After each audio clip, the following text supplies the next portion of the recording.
حضرت عثمان رضی اللہ تعالیٰ عنہ کے ماموزاد بھائی عبداللہ بن عامر بن قریظ، یہ حضرت عثمان رضی اللہ تعالیٰ عنہ کے ماموزاد، ماموں کے بیٹے ہیں، وہ بھی خراسان فتح کرنے کی مہم پر گئے تھے۔ خراسان کو فتح کیا، غنائم حاصل ہوئے، مال غنیمت حاصل ہو گیا۔ اس علاقے کے بادشاہ یزد جرد بن شہریار کی 2 لڑکیاں مال غنیمت میں محبوس ہو گئیں، قید ہو گئیں، مسلمانوں کی زیر تحویل آ گئیں۔ خلیفہ وقت حضرت عثمان رضی اللہ تعالیٰ عنہ نے یہ دیکھا ہے کہ یہ بادشاہوں کی بیٹیاں ہیں،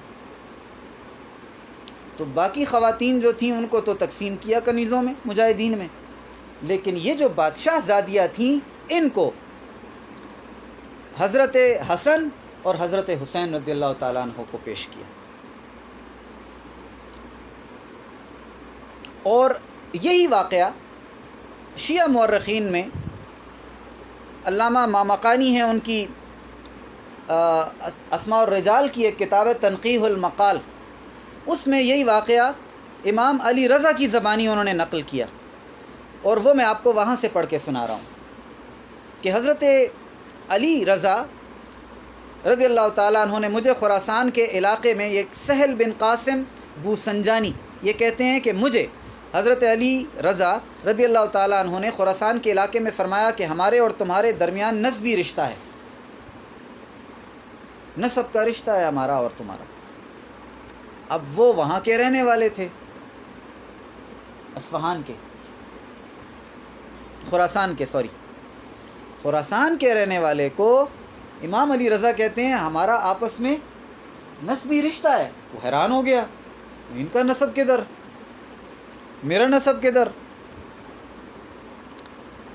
میں نے عرض کیا وہ کیسے؟ تو حضرت علی رضا رضی اللہ تعالیٰ عنہ فرمایا جب عبداللہ بن عامر جو حضرت عثمان کی طرف سے افواج کے امیر تھے انہوں نے خراسان فتح کیا تو اجمیوں کے بادشاہ یزد جرد بن شہریار کی 2 لڑکیاں اس کو ہاتھ لگیں،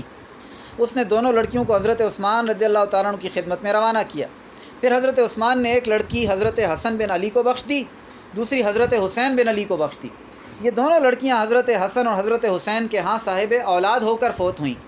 جو لڑکی حضرت حسین کی اہلیہ تھیں ان سے حضرت علی بن حسین زین العابدین متولد ہوئے، شادی کی ان کے ساتھ، اور یہ جو امام زین العابدین ہیں یہ اسی بادشاہ زادی سے ہیں جو حضرت عثمان رضی اللہ تعالیٰ عنہ نے ان کو پیش کی۔